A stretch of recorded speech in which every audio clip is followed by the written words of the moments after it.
Into the wire. It's time for another round of Shot Clock. We got 3 questions on deck, 24 seconds for each. The debate starts now, Matthew. Are you ready? The debate starts now. These are questions that you ask with your friends. We're going to get them answered. Might get a little rough and tough, huh? Okay, let's get down to question number 1. Daryl, start us off.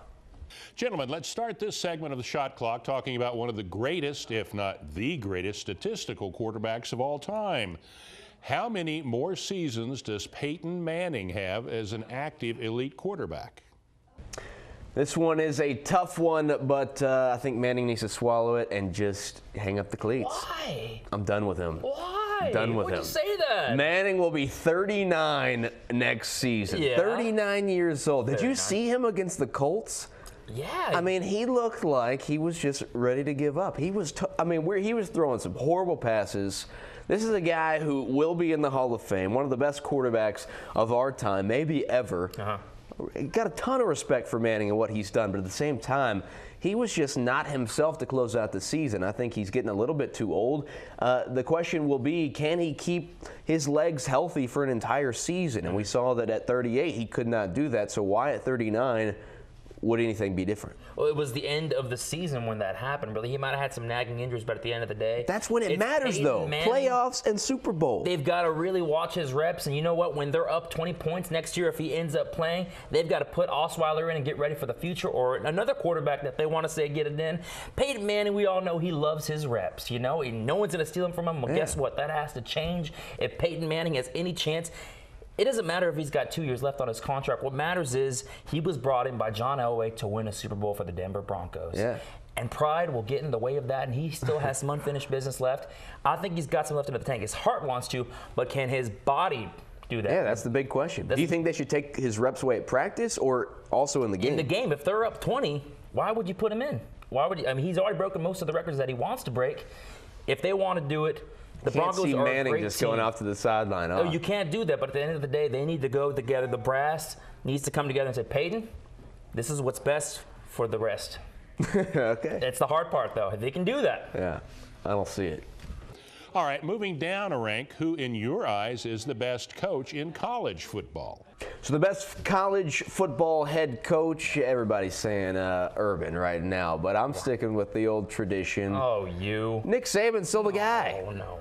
Still the guy with the Crimson Tide. I mean, we're recruiting, number one. Urban Meyer wins a national title, good for him. But look at Nick Saban. He's been in the hunt year after year after year. Both of the head coaches, they've both won with 2 different schools. They're the only coaches to do that in college football ever. So you got to put them on their own list. But at the end of the day, Alabama, as much as you hate it, they're good year after year. Ohio State's just emerging. Urban Meyer is just getting his swagger with the Buckeyes. Saban's been there, done that. He's going to be right back in it next year.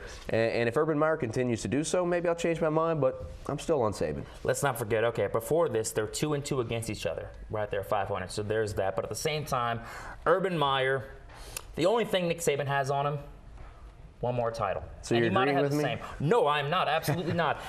Urban Meyer is more than just the flavor of the month. He is, you know what he is? What? The half-baked of the Ben and Jerry's. He's more than just that, and I'll tell you why. You would say Marshall, that. It's my favorite, and it's America's favorite. They take a poll, but that's not why we're here to talk about ice cream. We're here to talk about head coaches, and I'll tell you why Urban Meyer is the best. Marshall, remember 2 years ago when they were all that bowl ban was going on because of Tressel? Yeah. His team was undefeated. Undefeated, he could have been in there, and last year, he would have not been in there had not Michigan State spoiled them. They've been in the hunt every year. Urban Meyer, 38 out of 41 the past 3 seasons. He's undeniable. You can have the recruiting war. Just because you have a 5-star doesn't mean that you're going to have an automatic star. You know that. I'm not talking about 5-stars. I'm talking about recruiting in general. Nobody does it right now better than Alabama, and that all starts with Nick Saban. Recruiting can start all day, but it's how you finish. Urban Meyer, with the talent that he has, he's getting that SEC speed. We saw them win.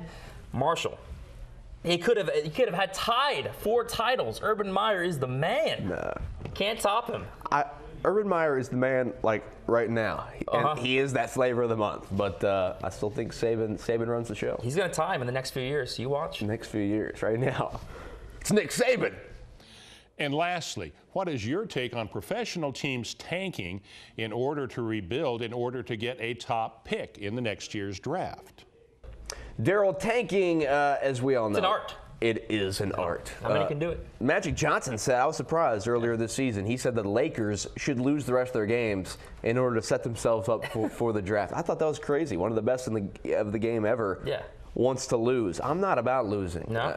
Not even if your team is full of a bunch of losers. I think you got to go out every week and do your best and win. Even if you're trying to get the best player in the draft. Look at the NBA. That's a lottery. You're not guaranteed that pick. The NFL, sure, if there's a guy coming up in the draft, maybe a lot of people say franchise quarterback. Yeah, a lot of people are saying suck for the duck, Marcus Mariota. Is that the answer? That's your franchise guy after this? That's a lot of marbles you're putting Tampa Bay wants to take Mariota with the first pick. No, he's not going to lead you to a Super Bowl right off the bat. I don't like that either. So no, I'm not about tanking at all. I say you go out there and you try to win. If you start losing every game, what does that say about you? Just your character, not just as a team, but as a person.